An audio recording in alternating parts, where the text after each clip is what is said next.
The bell above the diner door jingled as she walked in, shivering, pale, and covered in blood.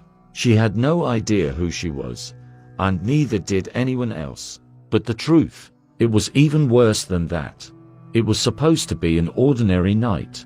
A quiet, sleepy evening at the local diner, the kind of place where the coffee's always warm, the food's just a little too greasy, and the small-town regulars hang out without a care in the world.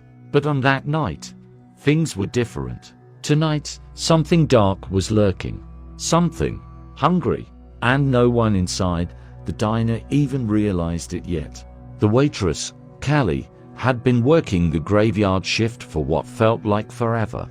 She wasn't thrilled about it, but it paid the bills. The usual crowd came and went, like clockwork. There was Mr. Harris in the corner booth, sipping his coffee with that look in his eyes, the one that always seemed a little too vacant. There was the trucker, Stan, with his greasy trucker cap, quietly gnawing on a burger. Just another night. But then, she walked in. A woman, tall, but unsteady. She seemed like she'd been running for hours, or maybe days, her face ghostly pale, her clothes stained with something dark and sticky. She stumbled into the diner, her eyes wide with panic. The bell above the door jingled, a soft sound that felt off for some reason. She was covered in blood, but there was something in her eyes that made Kelly freeze. Fear, yes, but also something darker, something more desperate. And then, she collapsed. The diner fell silent. The sound of her body hitting the floor echoed throughout the diner, sending everyone's gaze snapping toward her. Kelly rushed over, her heart pounding in her chest. But something about the woman's appearance made her hesitate. Blood was smeared across her arms, and her clothes were torn as if she had fought something or someone. "Hey, are you okay?" Kelly asked, her voice trembling slightly, though she tried to keep it steady. The woman's eyes fluttered open. "It's not over," she rasped, her voice barely a whisper, but chilling all the same. You have to leave, all of you." Kelly took a step back. This wasn't just a random stranger. Something had happened to her, something terrible. And her warning, it didn't make sense. What did she mean, leave? The rest of the diner's patrons started murmuring nervously. The trucker, Stan, cleared his throat and pushed his greasy plate aside. "What the hell's going on here?"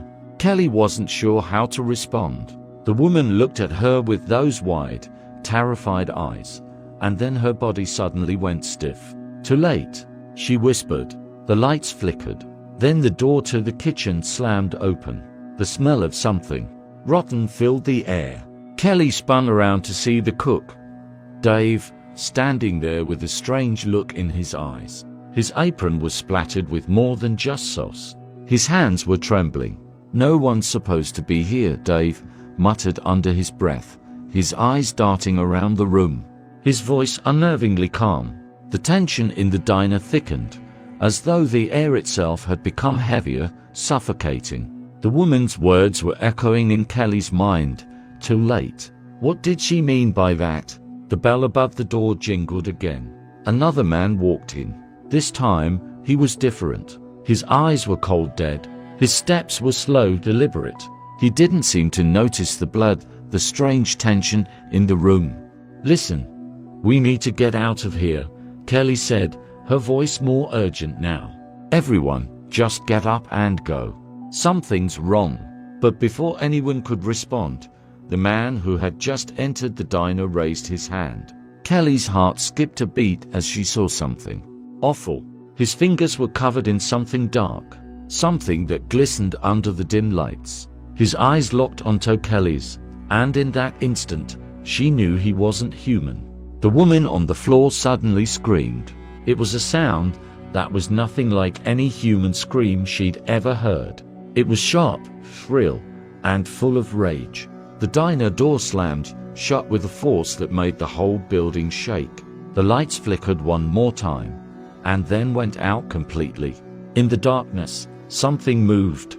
The blood-covered woman had gotten to her feet. Her face was twisted in a grimace of terror, and she pointed a shaking finger at the man who had just entered. "It's him," she croaked. "He's the one who brought it here." And then a shriek. Kelly felt the hairs on her neck stand up.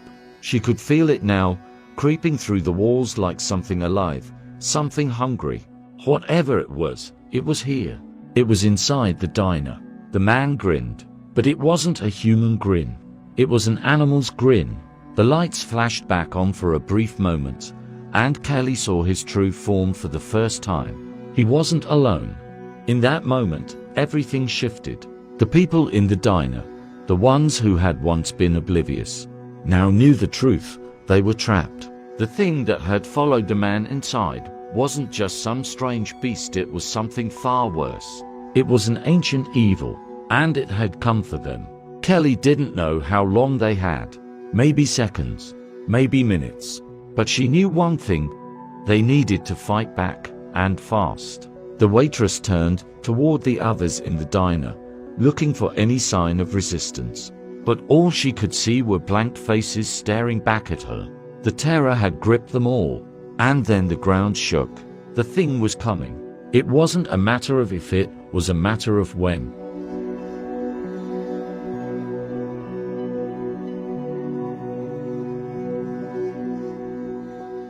It was a typical evening for a small-town diner, flickering neon sign outside, greasy food inside, and the kind of place where everyone knew your name. But this night wasn't like the others. There was something wrong about the air, something off with the people inside. And when the last customer walked in that night, nothing would ever be the same again. Jenny had just finished her shift at the diner, exhausted and ready to go home. She'd been serving the same tired faces all night, handing out coffee refills and clearing away half-eaten plates of greasy food. It was just another boring night. At least, that's what she thought. But then, as the clock ticked closer to 2 a.m., a man walked in. His appearance alone set off every alarm in Jenny's head. He was tall, his face covered by a wide-brimmed hat. The weird thing, his coat was soaking wet, despite there being no rain outside. He made no noise when he walked in, his footsteps eerily soft. The bell above the door didn't even ring. Jenny was used to strange things in this diner, but there was something about him that felt wrong. Off. She went up to him, forcing a smile. "What can I get for you?" His eyes lifted from the menu, and Jenny froze. His eyes weren't normal. They were dark, and naturally dark, and seemed to pierce right through her. "I'll have a coffee," the man said, his voice low, almost a whisper. The words didn't register at first. Jenny blinked and nodded, telling herself she was just tired. But as she turned to walk away, she saw something strange. His hands. They were pale and almost translucent. She shook the thought out of her head. It had to be a trick of the light. But then, a second glance showed her that one of his nails was cracked and bent, like something had gnawed on it. And then it happened. The power went out. The diner plunged into darkness. Jenny's heart raced as she fumbled for the light switch, her hands shaking. But nothing happened. The hum of the refrigerator and the buzz of the neon sign outside were gone. Complete silence. The only thing she could hear was the sound of the man's breath behind her. She turned quickly, but he was gone. Panic began to rise in her chest. The diner was small, too small for someone to vanish like that. There were only a few tables, and the man couldn't have left without her noticing. Jenny started to call out, but her voice caught in her throat. It felt wrong, like there was something in the air. Suddenly, she heard a scraping sound like nails on metal coming from the kitchen. She hesitated, but stepped toward it, her feet heavy. The air colder now than it had been just moments ago. As she neared the kitchen door, she stopped dead in her tracks. The door was ajar, just slightly, but enough to make her heart beat faster. From the crack in the door, she could see movement, shadows, shifting like something was crawling on the floor. And then, a voice low, growling whispered, "Leave, now." Jenny's breath caught in her throat. She turned to run, but her feet wouldn't move. The air around her seemed thick, pressing against her chest like it was trying to suffocate her. Before she could react, the door to the diner burst open. A figure entered, another man. But this one didn't look like the others. He was covered in blood, his clothes ripped and torn, eyes wide with terror. The moment he stepped into the diner, the temperature dropped again. Jenny's teeth chattered as she backed away from him. But the blood-covered man was shaking his head, his voice frantic.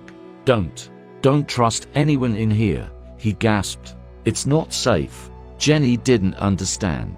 She looked around at the few remaining customers in the diner. Mr.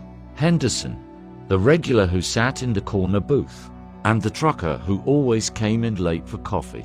But none of them were acting normal. The trucker looked up from his plate, eyes wide. "What do you mean? What's going on?" But the blood-covered man didn't answer. He collapsed onto the floor, and before Jenny could reach him, something dark slithered out from underneath the table, crawling toward him. She froze. It was crawling across the floor like a shadow, its form not entirely solid. Its movement was wrong. It didn't belong in the diner. And then, just as quickly as it had appeared, it was gone. But the diner wasn't the same anymore. The air in the diner felt heavier now, like it was thick with tension, as if the walls were closing in on them. Jenny's eyes darted from one person to another. None of them seemed to react to what had just happened. No one was screaming. No one was running. Except for Mr. Henderson. He was standing now, his hands shaking as he backed into a corner, muttering something under his breath. But it wasn't words. It was a chant, a low, rhythmic chant. Jenny wanted to scream. This wasn't real. This couldn't be happening. But when she tried to speak, her voice cracked, as if the air itself was pressing against her throat. The man in the corner, the one with the dark eyes, was standing up now. But he wasn't the same.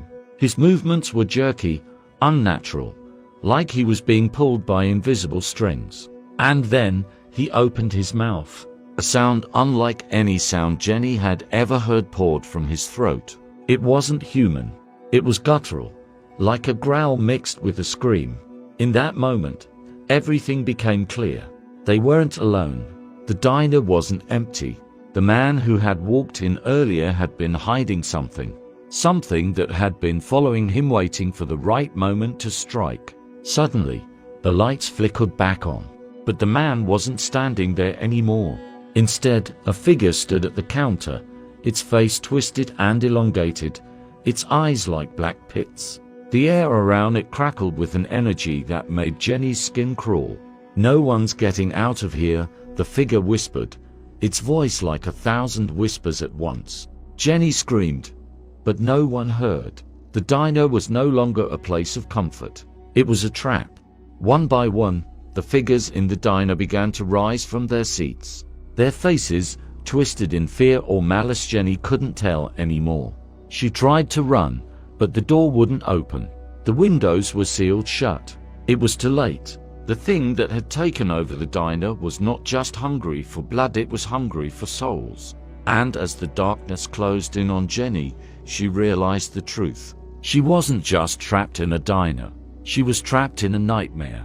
If you want to know what happens next, subscribe and watch the next video. It's worse than you think.